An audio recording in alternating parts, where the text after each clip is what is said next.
Prions. Seigneur, c'est un privilège que nous avons d'être réunis ce matin et pouvoir ouvrir la Bible pour te connaître. Merci parce que tu t'es révélé à nous. Merci parce que tu as protégé ta révélation à travers les siècles pour qu'elle puisse nous être accessible aujourd'hui. Et ce qu'on veut te demander maintenant, c'est par ton esprit de nous transformer au travers de ce que tu vas nous dire maintenant.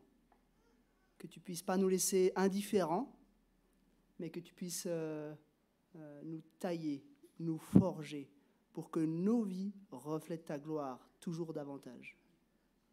Je te prie de te révéler à nous ce matin. Amen.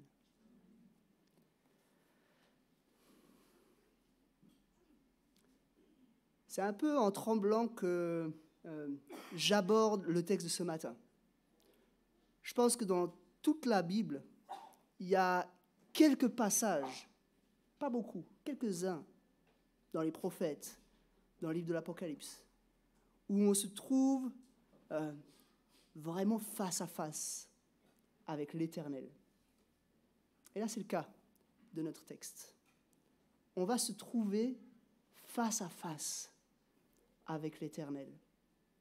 Et souvent, ce qui ressort de ces moments de rencontre avec Dieu, c'est un sentiment de crainte, un sentiment de gloire qui suscite la crainte.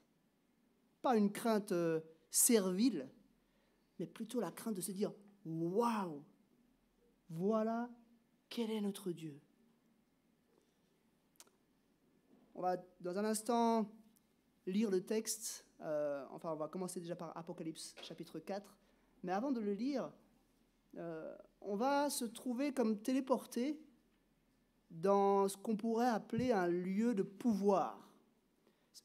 Pas un lieu de pouvoir dans le sens un peu ésotérique, tu sais, des fois on dit « Ah, c'est des lieux de pouvoir, c'est un peu magique ». Non, pas du tout dans ce sens-là, mais dans le sens un lieu d'où on exerce le pouvoir.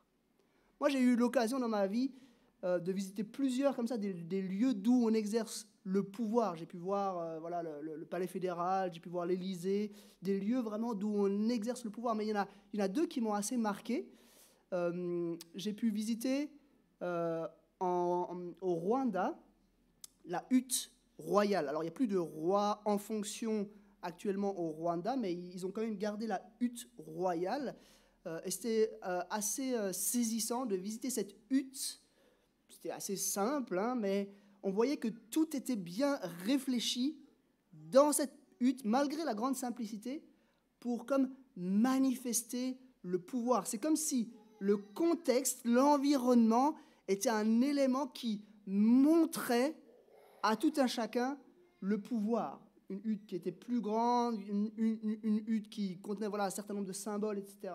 Le deuxième lieu de pouvoir qui m'a pas mal marqué, c'était il y a quelques mois, j'ai eu l'occasion de voir la Maison Blanche à Washington. Et là aussi, la Maison Blanche, elle paraît un peu petite, là, c'est un petit bâtiment, mais il est placé dans une grande ville, dans un grand parc. Et le contexte, vous arrivez là et vous dites « Waouh, ça c'est un lieu d'où on exerce le pouvoir ». C'est un lieu vraiment qui nous impressionne juste par ce qu'il est. Et c'est un peu ce qui se passe dans le début de ce chapitre 4. Jean, vous savez qu'on est en train d'étudier le livre de l'Apocalypse, hein, et Jean va être amené dans ce qu'on pourrait appeler la salle du trône. Il va se retrouver face à face avec Dieu lui-même, Dieu le Père, Dieu aussi les trois personnes de la Trinité. Et franchement, ce lieu de pouvoir, il manifeste vraiment la puissance de l'Éternel. On a vu, je ne sais pas si vous vous souvenez, dans les deux premières prédications dans le livre de l'Apocalypse, on a un peu vu au chapitre 1 qui règne. Au chapitre 2, on a comme vu en quelque sorte comment il règne. Il a écrit aux églises pour montrer comment il règne. Puis maintenant, au chapitre 4 et 5, au chapitre 2 et 3, c'était comment. Et puis au chapitre 4 et 5, on a un petit peu le pourquoi. Pourquoi il règne. Alors je vais commencer par lire déjà le chapitre 4. J'ai donné ce titre, hein, un trône, une enquête et un chant. Et c'est trois choses qu'on va voir dans ce texte. Un trône, une enquête et un chant. Et je vais commencer par lire seulement le chapitre 4. Il va être affiché à l'écran. Vous pouvez aussi suivre dans vos Bibles. On est là, dans ce lieu de pouvoir, et j'ai juste fait une petite modification, enfin pas une modification du texte lui-même, mais j'ai noté en rouge les paroles des différentes personnes qui sont autour du trône. Il y a plusieurs catégories de personnes autour du trône qui vont s'exprimer. Et j'ai juste noté en rouge ces paroles pour les mettre en quelque sorte en évidence, et on y reviendra plus tard. Mais on va déjà lire, pour commencer le chapitre 4, et on va commencer par expliquer déjà quelques éléments de ce chapitre. Donc, voici la lecture d'Apocalypse, chapitre 4. Après cela, je regardais, et voici, une porte était ouverte dans le ciel. La première voix que j'avais entendue me parler avec la force d'une trompette dit alors, « Monte ici, et je te ferai voir ce qui doit arriver par la suite. » Aussitôt je fus saisi par l'Esprit, et voici, il y avait un trône dans le ciel. Et sur ce trône, quelqu'un était assis. Celui qui était assis avait l'aspect d'une pierre de jaspe et de sardoine, et le trône était entouré d'un arc-en-ciel semblable à de l'émeraude. Autour du trône se trouvaient 24 trônes, et sur ces trônes, 24 anciens étaient assis. Ils étaient habillés de vêtements blancs et portaient des couronnes d'or sur la tête. Du trône sortent des éclairs, des voix et des coups de tonnerre. Et devant lui brûlent 7 lampes ardentes, qui sont les 7 esprits de Dieu. Devant le trône, il y a aussi comme une mer de verre, qui a la transparence du cristal. Au milieu et autour du trône se tiennent 4 êtres vivants, couverts d'yeux devant et derrière. Le premier être vivant ressemble à un lion, le deuxième à un taureau, le troisième a le visage d'un homme et le quatrième ressemble à un aigle en plein vol. Les 4 êtres vivants ont chacun 6 ailes et ils sont couverts d'yeux tout autour et à l'intérieur. Ils ne cessent de dire jour et nuit, Saint, Saint, Saint est le Seigneur Dieu, le Tout-Puissant, celui qui était, qui est et qui vient. Chaque fois que les êtres vivants donnent gloire, honneur et reconnaissance à celui qui est assis sur le trône, à celui qui vit au siècle des siècles, les 24 anciens se prosternent devant celui qui est assis sur le trône et adorent celui qui vit au siècle des siècles et déposent leur couronne devant le trône en disant « Tu es digne, notre Seigneur et notre Dieu, toi le Saint, de recevoir la gloire, l'honneur et la puissance, car tu as créé toutes choses, et c'est par ta volonté qu'elles ont été créées et qu'elles existent. » Jusqu'ici, la lecture de ce premier chapitre qu'on va voir ensemble. Comme j'ai dit, on est téléporté dans la salle du trône. On a été dans la salle des chandeliers, on a été un peu dans toutes les églises à travers les lettres, et puis maintenant on vient dans le ciel, dans la demeure même de Dieu, et voilà ce que Jean, celui qui a vu ces choses, nous décrit. Alors c'est assez dur de se représenter ça graphiquement. Pourtant, Jean nous livre pas mal de détails. Si vous allez sur Internet, vous tapez dans Google Images, vous tapez Apocalypse 4, vous allez pouvoir voir des gens qui ont essayé de représenter ça. Et voilà, il y en a qui le font assez bien, c'est assez impressionnant, mais on reste un peu sur notre faim. On se dit toujours, ouais, c'est pas mal, mais ça a l'air beaucoup plus glorieux encore quand on le lit dans le texte. Alors, plutôt que de vous montrer une image, j'ai essayé de schématiser un petit peu les choses qu'on voit pour pouvoir les expliquer. Parce que comme Jean nous donne tous ces détails, ça vaut le coup de passer un tout petit peu à travers ces détails pour pouvoir comprendre de quoi il s'agit. Qu'est-ce que Jean voit en premier quand il arrive dans cette salle? La première chose qu'il voit, c'est un trône. Voilà, je vous ai dessiné un trône. C'est mes talents de dessinateur. Vous serez content avec ça. Un trône. La première chose qu'il voit, c'est qu'on est ici. C'est pas une chaise, c'est un trône. C'est le lieu à partir duquel le pouvoir est exercé. Celui qui est sur ce trône est celui qui règne. C'est la première chose qu'il voit. Pourquoi? C'est probablement parce que c'est la chose qui est au centre de la vision. C'est le truc qui saute aux yeux au moment où il arrive dans le ciel, dans la demeure de Dieu. Et vous avez vu, hein, alors, le problème parfois, c'est qu'il y a beaucoup de symboles. Et puis alors on peut s'avancer, si vous lisez les commentaires, vous vous rendrez compte que les commentateurs souvent vont donner des significations aux symboles. Le problème, c'est quand vous passez d'un commentaire à l'autre, les sens ne sont pas toujours les mêmes. Donc c'est difficile de dire, voilà, pour sûr, à part quand l'écriture le dit de manière explicite, mais souvent c'est un peu dur de dire exactement ce que les symboles signifient. Par contre, l'idée globale ressort d'une manière absolument facile à saisir pour chacun d'entre nous. Une fois qu'il a vu le trône, il voit celui qui est assis. Il a l'aspect de la pierre de jaspe et de sardoine. Alors, je ne me suis pas aventuré à dessiner Dieu lui-même, mais on a juste l'impression qu'il est à bout de mots, là, Jean. Il nous décrit avec des pierres précieuses la jaspe, la sardoine. Peut-être la jaspe, c'était peut-être le diamant. Donc, un être étincelant, merveilleux, un être qui montre sa propre gloire simplement au moment où on le regarde. Et puis, au-dessus du trône, il y a cet arc-en-ciel, je ne sais pas si c'est au-dessus du trône ou qui entoure peut-être toute la scène, difficile d'être tranché. Là aussi, c'est assez drôle parce que c'est un arc-en-ciel. Alors, on s'attendrait à ce qu'il ait toutes les couleurs, mais il était plutôt de la couleur de l'émeraude, donc un peu vert. C'est difficile de vraiment capter. On a l'impression justement que Jean il nous explique ce qu'il peut avec les mots qu'il a.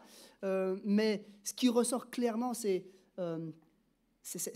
cet arc-en-ciel qui entoure encore plus comme un halo la gloire de Dieu. Et puis en plus, l'arc-en-ciel, vous savez, hein, depuis le livre de la Genèse, c'est le signe de l'alliance. Enfin, c'est un des signes de l'alliance. C'est Dieu qui veut être ce Dieu d'alliance avec les hommes. Et puis un peu plus tard, alors je m'excuse, je n'ai pas réussi à bien les aligner, mais on a 24 trônes tout autour. Et sur ces 24 trônes, 24 anciens, il nous est dit qu'ils sont habillés en blanc, qu'ils ont des couronnes d'or sur la tête. Donc on a 24 bonhommes autour du trône qui sont glorieux en eux-mêmes. C'est des anciens, donc dans la pensée du 1er siècle, ce n'est pas des personnes âgées qui ne comprennent plus rien à la culture actuelle. Non, c'est des gens qui méritent un profond respect, des gens qui ont une grande autorité. Ils sont eux-mêmes assis sur des trônes. Et ils ont des vêtements blancs et puis des couronnes sur la tête. Donc des êtres qui manifestent la gloire eux-mêmes. Sauf qu'on va voir plus loin, qu'est-ce qu'ils font ces 24 anciens? Ils passent leur temps à jeter leur couronne aux pieds de celui qui est assis sur le trône. Donc, en quelque sorte, ces 24 anciens, ils font une seule chose, c'est qu'ils concentrent, eux qui sont glorieux par eux-mêmes, ils concentrent encore plus la gloire en donnant leur propre gloire à celui qui est assis sur le trône. Donc c'est comme s'ils érigent encore plus haut la gloire de celui qui est assis sur le trône. Alors qui sont-ils ces 24 anciens? Il y a un peu deux grandes théories par rapport à cela. Première grande théorie, c'est que c'est un symbole des 24 classes de Lévitique de l'Ancien Testament. Donc ça symbolise des prêtres qui sont autour du trône et qui adorent celui qui est sur le trône. L'autre théorie, c'est que 24, comme vous savez peut-être, c'est 12 plus 12. Donc ce serait peut-être, et ça me semble assez probable, les représentants du peuple de Dieu dans l'Ancienne Alliance, qui sont en fait les 12 apôtres, les 12 patriarches qui ont formé les 12 tribus d'Israël, et puis de l'autre côté les 12 apôtres qui représentent le peuple de Dieu de la Nouvelle Alliance. Donc il ne s'agit pas eux-mêmes des 12 patriarches et des 12 apôtres, mais plutôt de représentants qui sont autour de Dieu. Et on pourrait dire c'est comme voilà les représentants du peuple de Dieu qui sont autour du trône et qui l'adorent. Alors, est-ce que c'est la première version qui est juste, ou la deuxième, ou encore une autre? J'ai envie de dire, en fait, ce n'est pas très important. ce qui est important, c'est de constater que ces 24 ajoutent encore plus à la gloire de celui qui est assis sur le trône. Et puis ensuite, du trône, il y a des choses qui sortent. Il y a des éclairs, des voix, des coups de tonnerre, quelque chose, il y a une manifestation de puissance sur ce trône. Et puis, au pied, 7 lampes. Alors bon, j'ai mis des bougies, c'était le seul petit logo qu'il y avait dans PowerPoint pour faire des lampes. C'est sûrement pas très réaliste par rapport à ce que Jean a vu. Mais là, très probablement, il s'agit de lampes qui sont peut-être même sur le trône. On ne sait pas si c'est juste devant ou sur le trône, mais c'est probablement pour symboliser le Saint-Esprit dans toute sa plénitude, donc la troisième personne de la Trinité dans toute sa plénitude. On ne va pas rentrer dans les détails pour parler de l'interprétation de ces 7 lampes, mais une autre personne divine, une autre personne qui compose Dieu. Et puis alors là, je ne me suis pas lancé dans une représentation à la fin, parce qu'on a les 4 êtres vivants, celui qui ressemble à un lion, celui qui ressemble à un taureau, celui qui ressemble à un homme, celui qui ressemble à un aigle. J'ai au début essayé de représenter ça, mais je me suis dit, oulala, ça ne va pas le faire, donc j'ai juste écrit des choses. Mais on a 4 êtres glorieux, qui sont aussi, glorieux, qui nous épatent, qui symbolisent toute la création, et qui sont eux aussi autour du trône.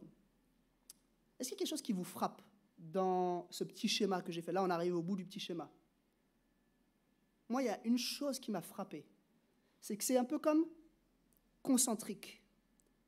Tout est là, comme j'ai dit, pour manifester. C'est un contexte qui manifeste le pouvoir de celui qui est assis sur le trône. Et quand on voit ça, on se dit juste, waouh, voilà qui est notre Dieu. Voilà la gloire de celui qui est sur ce trône. Et puis, on va y revenir tout à l'heure, mais on a ces 4 êtres vivants autour du trône qui adorent celui qui est sur le trône. Et puis, comme un peu en conséquence de l'adoration des 4 êtres vivants, c'est le verset 9 qui nous dit « Chaque fois que les êtres vivants donnent gloire, honneur et reconnaissance à celui qui est assis sur le trône, à celui qui vit au siècle des siècles, les 24 anciens se prosternent devant celui qui est assis sur le trône. » Donc on a comme une double vague d'adoration qui vient de toutes ces créatures qui sont autour, là. Une première vague des 4 êtres vivants, et puis comme en réponse à cette première vague, une deuxième vague des 24 anciens qui jettent leur couronne et qui disent « Tu es digne, notre Seigneur et notre Dieu, toi le Saint, de recevoir la gloire, l'honneur et la puissance, car tu as créé toutes choses et c'est par ta volonté qu'elles existent et qu'elles ont été créées. » Qu'elles ont été créées et qu'elles existent. Voilà, pour nous rendre compte un petit peu du poids de la scène. On ne peut pas imaginer un lieu plus glorieux. Même le salon ovale à la Maison Blanche, ou même dans nos imaginaires les plus fous, même, je sais pas, des salles médiévales, je sais pas, au château de Versailles, à l'époque où les rois de France rayonnaient, même ces lieux-là n'étaient pas aussi glorieux. Et comme pour faire encore plus ressortir la gloire, tout ça, ça se passe sur une mer de verre, comme pour montrer l'immensité de cette salle qui n'a pas de limite. Et au milieu de cette salle, ce trône sur lequel se tient Dieu lui-même.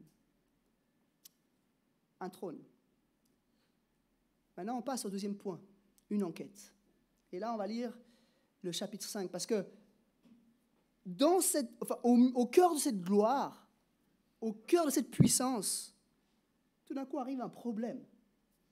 Et on va devoir mener l'enquête. Je vous lis le chapitre 5 du livre de l'Apocalypse. « Puis je vis, dans la main droite de celui qui a été assis sur le trône, un livre écrit à l'intérieur et à l'extérieur, fermé grâce à 7 sceaux. Je vis aussi un ange puissant proclamer d'une voix forte, « Qui est digne d'ouvrir les livres et d'en briser les sceaux ?» Mais personne, ni dans le ciel, ni sur la terre, ni sous la terre, ne pouvait ouvrir le livre ni le regarder. Je pleurais beaucoup parce que personne n'avait été digne d'ouvrir le livre et de le regarder. Alors l'un des anciens me dit, « Ne pleure pas, car le lion de la tribu de Juda, le rejeton de la racine de David, a vaincu pour ouvrir le livre et ses 7 sceaux. » Puis je vis au milieu du trône et des 4 êtres vivants et au milieu des anciens un agneau, debout, comme offert en sacrifice. Il avait 7 cornes et 7... Pardon, tu as passé, merci Dina. Pardon, il avait 7 cornes et 7 yeux, qui sont les 7 esprits de Dieu envoyés par toute la terre. Il vint prendre le livre de la main droite de celui qui était assis sur le trône. Quand il eut pris le livre, les 4 êtres vivants et les 24 anciens se prosternèrent devant l'agneau. Chacun tenait une harpe et des coupes d'or remplies de parfums qui sont les prières des saints. Et il chantait un cantique nouveau en disant « Tu es digne de prendre le livre et d'en ouvrir les sceaux, car tu as été offert en sacrifice et tu as racheté pour Dieu par ton sang des hommes de toute tribu, de toute langue, de tout peuple et de toute nation. Tu as fait d'eux des rois et des prêtres pour notre Dieu, et ils régneront sur la terre. » Je regardais et j'entendis la voix de nombreux anges rassemblés autour du trône, des êtres vivants et des anciens. Ils étaient des myriades de myriades et des milliers de milliers. Ils disaient d'une voix forte, « L'agneau qui a été offert en sacrifice est digne de recevoir la puissance, la richesse, la sagesse, la force, l'honneur, la gloire et la louange. » Toutes les créatures qui sont dans le ciel, sur la terre, sur la mer, tous les êtres qui s'y trouvent, je les entendis s'écrier « À celui qui est assis sur le trône et à l'agneau, soit la louange, l'honneur, la gloire et la domination au siècle des siècles. » Les 4 êtres vivants répondaient « Amen. » Et les anciens se prosternèrent et adorèrent. Jusqu'ici, la lecture de la parole de Dieu. On a vu un trône, hein? Et maintenant on voit une enquête. Il y a un problème qui surgit dans cette salle du trône. Tout d'un coup, celui qui est assis sur le trône arrive avec un livre. Probablement, bon, à l'époque on n'avait pas de livre, hein, c'était probablement plutôt un rouleau. On avait différents supports, mais qui étaient enroulés, et puis c'était ça qu'on servait comme livre.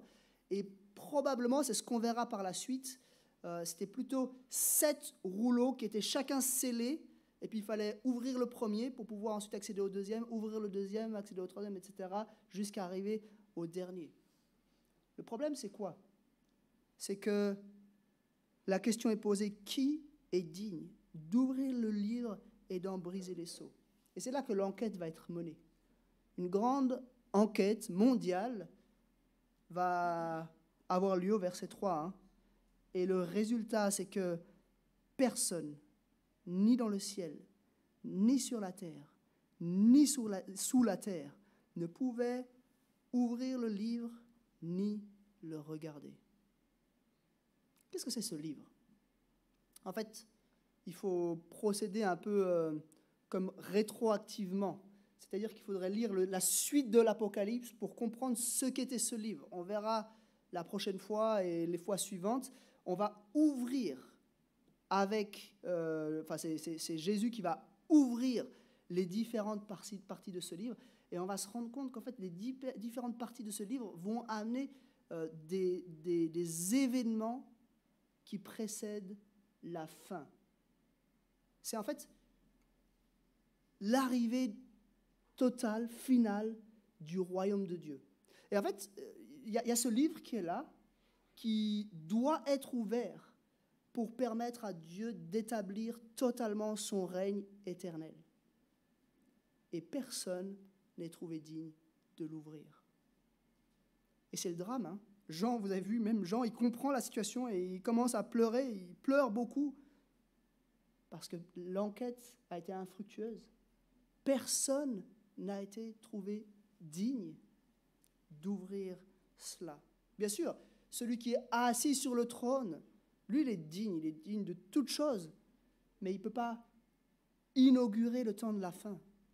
Il faut que ce soit un autre qui le fasse. Et puis il y a cette cet ange qui vient, enfin non, c'est un des anciens qui vient, et puis qui dit à Jean, ne pleure pas, car le lion de la tribu de Juda, le rejeton de la racine de David, a vaincu pour ouvrir le livre et ses 7 sceaux. De qui s'agit-il? Alors là, il faut se mettre à la place des premiers lecteurs pour qui c'était absolument évident. Le lion de la tribu de Juda, c'est Jésus. En fait, ça fait référence à un passage dans Genèse chapitre 49, quand tout au début de la Bible, un des tout premiers membres du peuple de Dieu, un des tout premiers membres d'Israël, bénit ses 12 fils. Il va bénir un des fils en particulier, Judas, en disant que c'est de lui que viendra un roi qui régnera pour toujours. Et du coup, il dit d'ailleurs dans sa bénédiction que Judas est comme un lion ou un lionceau. Et du coup, le lion de la tribu de Judas, c'est celui qui, dans cette tribu royale, va être celui qui régnera pour l'éternité. Jésus était de la tribu de Judas, et il est celui qui a régné pour l'éternité, qui règne encore pour l'éternité. Donc clairement, pour les premiers lecteurs, il s'agissait de Jésus. Et puis, il donne un autre qualificatif, le rejeton de la racine de David. David, c'était un autre membre de la tribu de Juda, plus tard, qui a été en fait le plus grand roi d'Israël, en termes, en tout cas, d'attachement à Dieu. C'était le plus grand roi d'Israël. Et du coup, le rejeton de la racine, c'est celui qui, plus tard, parce qu'après David, c'est comme si la lignée royale va presque mourir, mais il va y avoir un rejeton qui va ressortir. Et ce rejeton, c'est Jésus. Et là aussi, il est appelé, enfin, on attendait à l'époque de Jésus le rejeton de la racine de David. C'était le prophète Ésaïe, dans Ésaïe 11, qui avait annoncé la venue du rejeton de la racine de David. Et du coup, Jésus est celui qui a vaincu pour ouvrir le livre et ses 7 sceaux. Qu'est-ce que Jésus a fait? Jésus, il est trouvé digne. Pourquoi? Parce qu'il est rentré dans cette création. En fait, le Père qui est assis sur le trône, il aurait bien sûr été digne, mais Jésus est digne d'inaugurer la fin de l'histoire parce qu'il est entré dans cette histoire. Pleinement Dieu, Jésus est devenu aussi pleinement homme. Il est entré dans notre réalité, dans notre monde. Il a vécu une vie parfaite et il est mort en sacrifice. Il est mort à notre place. Il a payé le prix qu'on aurait dû payer pour nos péchés. Il a payé la condamnation ou la rançon, nous dit la Bible. Et puis il est ressuscité. Il a vaincu la mort. Après avoir payé, il a été plus fort que tout cela. Et à cause de ça, à cause de ce qu'il a fait au moment de sa première venue, il est trouvé digne d'inaugurer ce qui va se passer au moment de sa deuxième venue, d'initier le processus de la fin de l'histoire. Et puis là, Jésus apparaît. Il est sur le trône. Donc il y a les 3 personnes de la Trinité qui sont vraiment sur le trône ou à proximité du trône. Le Père, on a les 7 esprits qui symbolisent la plénitude du Saint-Esprit, et on a l'agneau qui est là, sur le trône. Vous avez vu, c'est un peu paradoxal parce qu'il vient d'être appelé le lion, et en fait, comment il se présente? Comme un agneau. Et ça représente très bien Jésus. Il est ce roi éternel tout-puissant, mais en même temps, il est celui qui s'est sacrifié, humblement, qui a donné sa vie pour nous. C'est de nouveau un rappel de ce que le prophète Ésaïe avait annoncé. Il avait annoncé le rejeton de la racine de David. Il avait aussi annoncé l'agneau, dans Ésaïe 53, comme un agneau. Et puis cet agneau, il a 2 choses. Il a 7 cornes, qui symbolisent la puissance, et il a 7 yeux, ou je ne sais pas comment il faut dire, qui symbolisent les 7 esprits de Dieu. C'est-à-dire qu'il est rempli lui aussi du Saint-Esprit, et il a cette toute connaissance que seul Dieu a. Il vient, il prend le livre de la main droite de celui qui est assis sur le trône, et là, c'est comme une clé qui clique dans une serrure. Au moment, quand il eut pris le livre, les 4 êtres vivants et les 24 anciens se prosternèrent devant l'agneau. Et là, il y a comme une avalanche. On est un petit peu comme dans un immense stade de foot. Et en fait, ça, c'est juste ce qui se passe au milieu de la pelouse. Et puis tout d'un coup, va nous être révélé qu'en plus des 24 anciens et puis les 4 êtres vivants, autour, il y a des milliers et des milliers d'anges. C'est un peu comme si tout d'un coup, on allume la lumière sur les premiers gradins, et puis encore après, on allume la lumière sur les deuxièmes gradins, et puis là, on voit toute créature. Et tout ce stade est en train, tous ensemble, d'adorer celui qui est assis sur le trône et l'agneau. On termine avec le troisième point. On a vu un trône, on a vu une enquête, et puis finalement un chant. Qu'est-ce qu'on fait? On a vu, on a bien compris tout ce qui se passe dans ce chapitre. Mais la question qui se pose, c'est un peu, qu'est-ce qu'on en fait? Moi, je ne suis pas dans cette salle du trône aujourd'hui.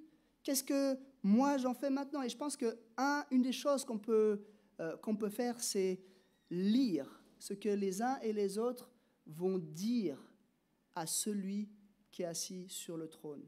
Il y a 5 paroles qui vont être prononcées tout au long de ces 2 chapitres, 5 paroles adressées à celui qui est assis sur le trône et 5 paroles qui décrivent sa gloire. Et on va passer en revue ces 5 paroles. J'ai appelé ça un chant, parce qu'en tout cas, une des 5 paroles, elle est clairement chantée. Il y a même des instruments qui sont là pour la chanter. Et du coup, ça nous permet de nous-mêmes nous identifier. Première parole, c'est au chapitre... Alors, avant même la venue de l'agneau, il y a déjà de l'adoration qui a lieu. Chapitre 4, verset 8. Première chose, ça c'est les 24 anciens c'est les 4 êtres vivants qui sont couverts d'yeux à l'intérieur et à l'extérieur. Alors là aussi, on a l'impression qu'il est un peu perdu, Jean. Il a du mal à décrire ce qu'il voit, tellement c'est glorieux.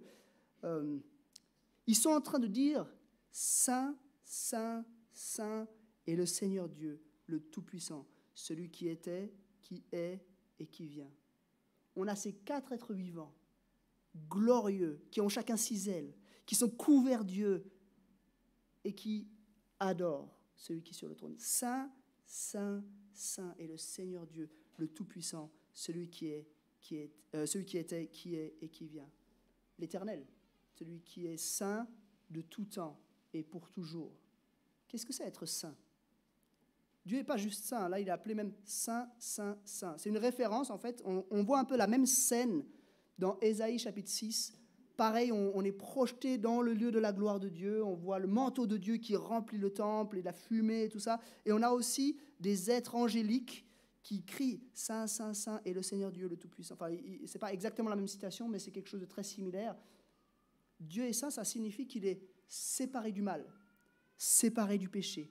Il est parfait de toute éternité. Et on a ces 4 êtres vivants, glorieux, qui sont en train de dire « Mais toi, tu es celui qui est saint, parfaitement, de toute éternité.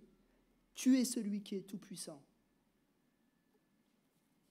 Voilà, première parole d'adoration. Deuxième parole d'adoration, c'est les 24 anciens qui, consécutivement à ce qu'ont dit les 4 êtres vivants, vont dire « Tu es digne, notre Seigneur et notre Dieu, toi le Saint, de recevoir la gloire, l'honneur et la puissance, car tu as créé toutes choses. Et c'est par ta volonté qu'elles ont été créées et qu'elles existent. » Un focus, d'abord c'était la sainteté, maintenant c'est sur le Dieu créateur. Il est digne de recevoir l'adoration parce qu'il a créé. Et là, il y a un petit élément qui est intéressant de voir, c'est que non seulement Dieu a créé, mais il permet l'existence de la création encore aujourd'hui, C'est par ta volonté qu'elles ont été créées et qu'elles existent. Dieu n'est pas seulement le gars qui a créé les choses il y a longtemps et puis qui ensuite s'est occupé d'autre chose.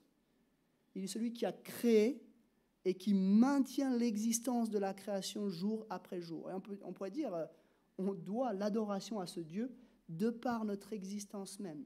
Toute la création doit l'adoration à Dieu de par notre existence même. C'est assez fou de réfléchir comme ça, mais on pourrait se dire, mais en fait, si Dieu ne nous avait pas créés, on ne pourrait même pas se poser la question de savoir si on devrait l'adorer puisqu'il ne nous aurait pas créés. Vous comprenez? Du coup, de par le simple fait qu'on a la possibilité de l'adorer, on devrait l'adorer. Parce que puisqu'on a la possibilité de l'adorer, ça signifie qu'il nous a créés, et du coup, il mérite notre adoration. Parce qu'on dépend de lui par notre existence même. Mais il y a d'autres éléments, plus loin. Quand l'agneau arrive, on a cette première vague, hein, tout d'abord ceux qui sont au centre du stade, qui vont dire « Tu es digne de prendre le livre et d'en ouvrir les sceaux, car tu as été offert en sacrifice et tu as racheté pour Dieu, par ton sang, des hommes de toute tribu, de toute langue, et de tout peuple et de toute nation. Tu as fait d'eux des rois et des prêtres pour notre Dieu, et ils régneront sur la terre. » C'est comme une première explosion d'adoration à laquelle on assiste. Il est trouvé digne d'inaugurer les temps de la fin. Pourquoi ? Parce qu'il a été offert en sacrifice. On a eu le focus sur le Dieu créateur, maintenant on a le focus sur le Dieu rédempteur. Tu as été offert en sacrifice. Tu as racheté pour Dieu, par ton sang, des hommes de toute tribu, de toute langue, de tout peuple et de toute nation. C'est ce que Jésus a fait. Il est mort, comme j'ai dit, à notre place. De telle sorte que toutes celles et tous ceux qui mettent leur foi en lui, leur confiance en lui, tous ceux qui demandent pardon, au nom de Jésus, pour le mal qu'ils commettent devant ce Dieu qui est saint, saint, saint, se trouvent pardonnés. C'est un miracle. Jésus nous a donné sa justice et il a pris notre péché. De telle sorte que Dieu ne nous voit plus comme pécheurs, mais comme saints. Et puis à la fin, c'est marqué que tu as fait d'eux des rois et des prêtres pour notre Dieu, et ils régneront sur la terre. Jésus, on ne va pas rentrer dans les détails là, mais Jésus fait de nous des rois et des prêtres, et nous régnerons sur la terre. Toutes celles et tous ceux qui placent leur confiance en Jésus sont des rois et des prêtres. C'est pour ça que dans le protestantisme, on n'a plus de prêtres, ou on pourrait dire qu'on est tous des prêtres. On a souvent employé la formule du sacerdoce universel. Sacerdoce, c'est justement le fait d'être prêtre universel. C'est-à-dire que tout chrétien est prêtre parce qu'il a un accès direct à Dieu. Et tout chrétien est roi. Pas dans le sens qu'on règne comme on veut, mais dans le sens où Dieu nous permet d'avoir cette fonction sous son autorité dans le monde. Et puis là, l'explosion continue, on monte dans les gradins. Il y a des myriades, des milliers de milliers d'anges qui sont là et qui disent d'une voix forte, l'agneau qui a été offert en sacrifice est digne de recevoir la puissance, la richesse, la sagesse, la force, l'honneur, la gloire et la louange. On pourrait juste méditer sur ces 7 attributs qui sont donnés à l'agneau. Mais il est digne parce qu'il s'est offert en sacrifice. Il est digne de recevoir toute notre adoration. Et puis finalement, on a les derniers gradins, ceux qui ont payé le moins cher. Là, tu sais, à chaque fois que tu vas au théâtre, tu as payé le moins cher, du coup tu te retrouves là tout en haut. Toutes les créatures qui sont dans le ciel, dans le monde entier, qui s'écrit à celui qui est assis sur le trône et à l'agneau, soit la louange, l'honneur, la gloire et la domination au siècle des siècles. Puis tout d'un coup, on revient au centre.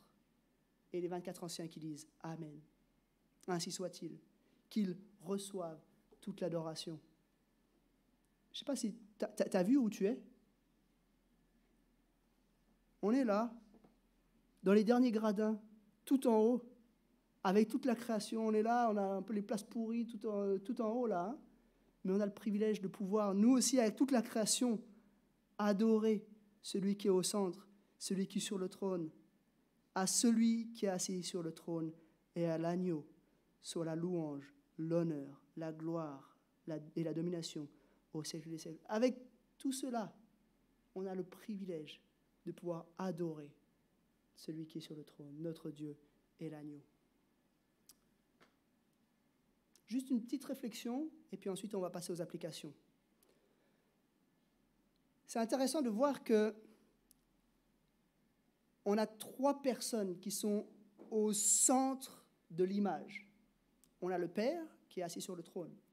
On a l'Esprit qui est, on ne sait pas très bien est-ce qu'il est sur le trône ou juste devant le trône.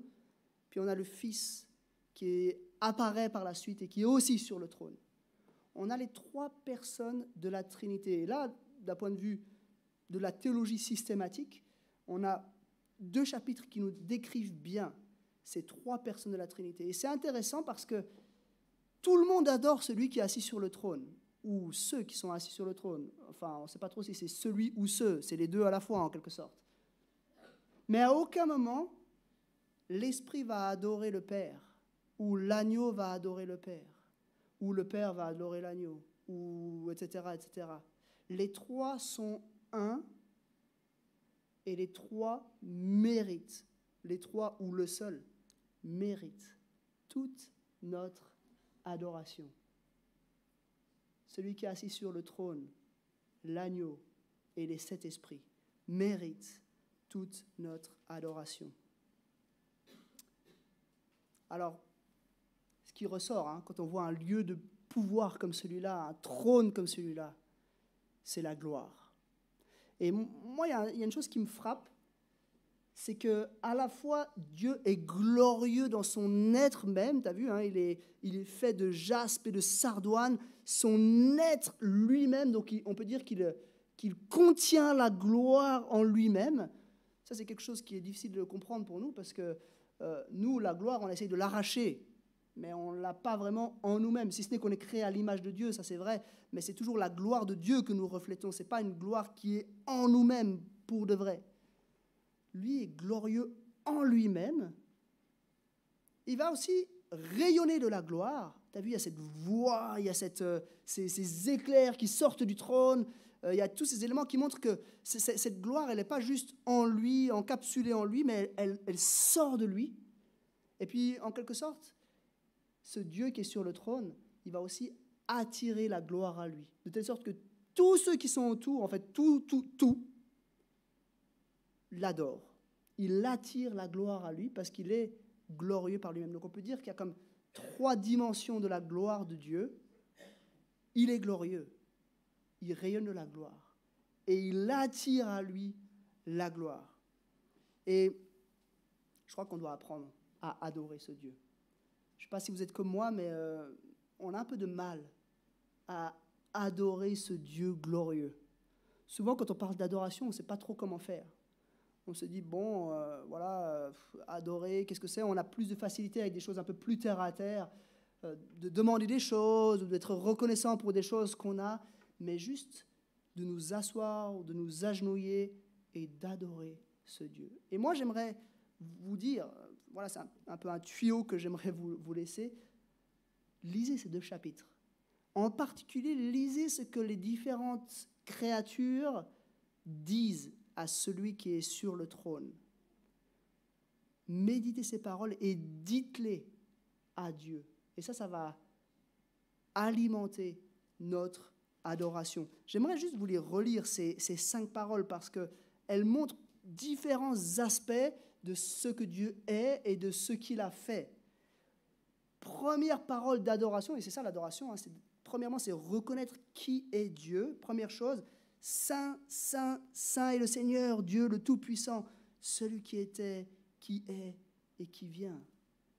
Voilà une manière d'adorer Dieu. Deuxième chose, tu es digne, notre Seigneur et notre Dieu, toi le Saint, de recevoir la gloire, l'honneur et la puissance, car tu as créé toutes choses et c'est par ta volonté qu'elles ont été créées et qu'elles existent. Le Dieu créateur mérite notre adoration.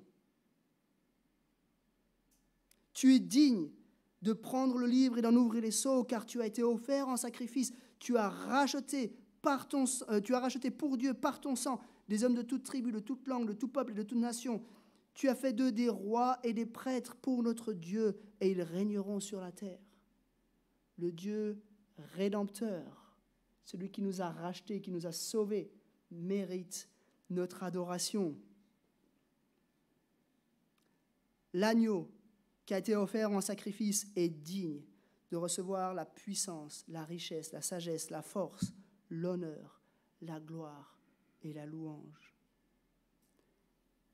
Celui qui est Dieu lui-même, celui qui, par son sacrifice, a été rendu digne, mérite toute notre adoration. Puis finalement, à celui qui est assis sur le trône et à l'agneau, soit la louange, l'honneur, la gloire et la domination au siècle des siècles. Voilà le chant que nous chanterons dans l'éternité. Alors, voilà le chant qu'on peut chanter dès maintenant. Comment on fait pour adorer? On dit ces choses, mais en fait, dire ces choses, bon, on peut les dire sans y penser. Hein. C'est facile de lire une petite phrase comme ça. En fait, l'adoration, c'est avant tout une attitude du cœur, où nous reconnaissons qui nous sommes et qui il est. Nous reconnaissons que nous sommes totalement dépendants de lui. Et nous reconnaissons qu'il est celui qui nous a créés et qui nous a sauvés. Adorons notre Créateur et notre Rédempteur. C'est ce qu'on pourrait dire à la fin de ces 2 chapitres. Adorons notre Créateur et notre Rédempteur. Comment on fait? Quelques tuyaux, hein, là aussi, quelques idées. Souvent, on met un petit peu en opposition 3 choses. L'adoration, l'évangélisation et l'édification. L'édification, c'est le fait de grandir dans la connaissance de Dieu, dans la connaissance de la Bible. Mais je crois qu'en fait, c'est un petit peu un non-sens. On ne devrait pas mettre ces choses-là en opposition. On devrait plutôt vivre les 3 comme des manières de l'adorer. Je crois que, comme ça a été dit par Christian tout à l'heure, les temps de prière, une fidélité dans la prière, c'est un moyen d'adorer ce Dieu-là. Et là, franchement, tu l'as dit, Christian, hein, mais l'outil le plus utile, en tout cas pour moi, c'est la réunion de prière. C'est trop bien, on se réunit là tous les 15 jours à peu près, avec des frères et sœurs, on prie les uns avec les autres, on est là dans le stade, hein, tous ensemble, alors on est juste quelques-uns, on n'est pas tous réunis, ceux du stade, mais quand même quelques-uns, et on est en train d'adorer ce Dieu. Peut-être, voilà, tu te dis, mais ok, moi j'aimerais bien servir et j'aimerais là peut-être laisser juste un petit indice, si vous n'avez pas d'enfants, une idée, peut-être proposer de babysitter des enfants d'une autre famille. Quand ils sont tout petits, c'est difficile, mais peut-être ceux qui sont un peu plus grands, proposer d'aller babysitter des enfants d'une autre famille pour qu'ils puissent venir à la réunion de prière. Mettez-le dans votre agenda. Faisons des choix de dire, ok, je ne vais pas prendre mon cours de Zumba le lundi soir pour justement pouvoir participer à cette adoration. Et je crois que c'est pas une activité de plus dans l'agenda. C'est ce temps où on va adorer celui qui est sur le trône. Une autre idée, mais c'est de nouveau nos activités normales, hein, mais c'est de participer à un groupe de maison, participer au groupe de femmes, participer au groupe d'hommes, participer à un des groupes de jeunes, etc. C'est des temps où on va ensemble, les uns avec les autres, adorer notre Dieu. On va l'adorer en comprenant mieux qui nous sommes et qui il est, en grandissant aussi dans la connaissance de qui il est. L'adorer, c'est aussi participer au culte. C'est le mot culte, hein, il pointe vers l'adoration. Hein, c'est ce qu'on veut, c'est avant tout l'adorer. Mais l'adorer, c'est aussi parler de lui afin que d'autres puissent l'adorer. C'est aller à la place du Mollard régulièrement. On a l'occasion d'annoncer ce message de l'Évangile. C'est aussi ça, l'adorer. Alors j'aimerais nous inviter à adorer notre Dieu créateur et rédempteur, celui qui est assis sur le trône. Peut-être je vais juste remettre cette slide-là. Et j'aimerais vous proposer de tout de suite mettre ça en pratique par un petit temps d'adoration. Qu'on puisse... Alors, le but, c'est pas de regarder ce trône-là, hein, mal fait et tout ça, mais c'est plutôt de se tourner vers Apocalypse 4 et 5 et de penser à ce Dieu qui est assis sur le trône. Et qu'on puisse peut-être reprendre l'une ou l'autre parole de ceux qui sont autour du trône et simplement les dire à Dieu. Mais comme j'ai expliqué, l'adoration, c'est avant tout une attitude du cœur. Que ce soit des mots qui ne sortent pas juste de notre bouche, mais qui viennent d'un cœur qui comprend qui nous sommes et qui il est. Je vous propose simplement que tous ceux qui le désirent prier puissent le faire, même une prière très courte. Et puis moi, je terminerai. Prions.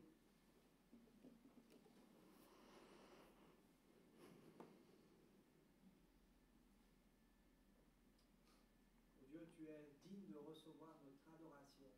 Nous savons comment exactement exprimer les choses, mais nous voulons dire tous ensemble que nous t'aimons dans le nom de Jésus.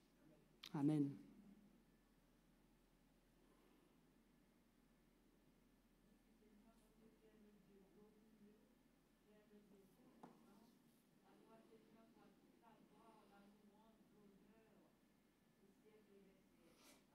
Amen. Amen.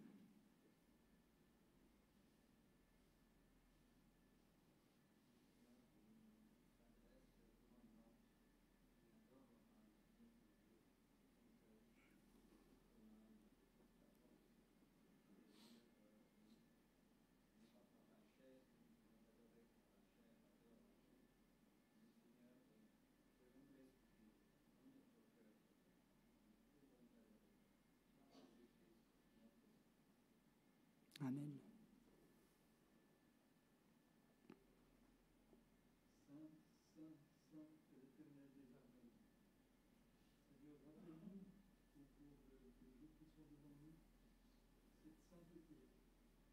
Et aide-nous, Seigneur, à adorer le Dieu qui est fort facile. Aide-nous à tirer toutes les conséquences de cette sainteté. Amen.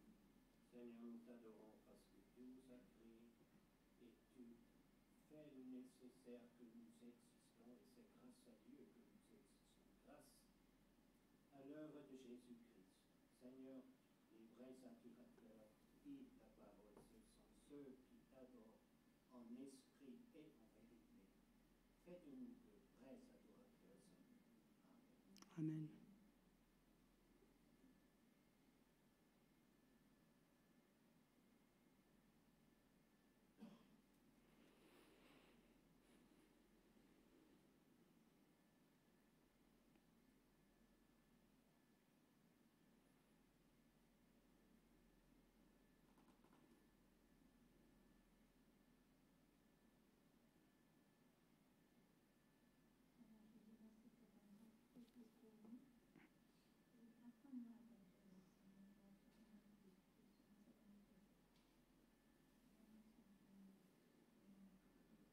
Amen. Amen.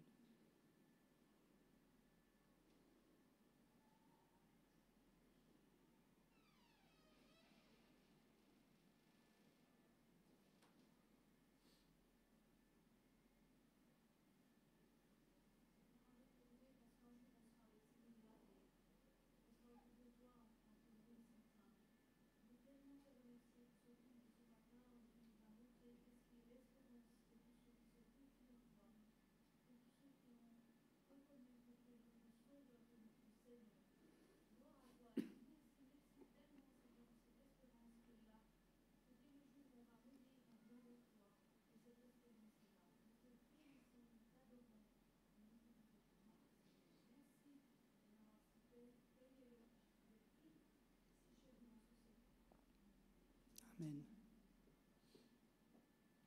Oui, Seigneur, merci que ta gloire ne se concentre pas sur toi-même, mais elle se concentre aussi sur nous. Tu as quitté, ton Fils a quitté ta gloire pour venir sur cette terre, pour mourir à la croix pour nous. Seigneur, ça dépasse notre compréhension. Et nous voulons te remercier pour cette voie que tu as ouverte pour revenir à toi. Amen. Amen.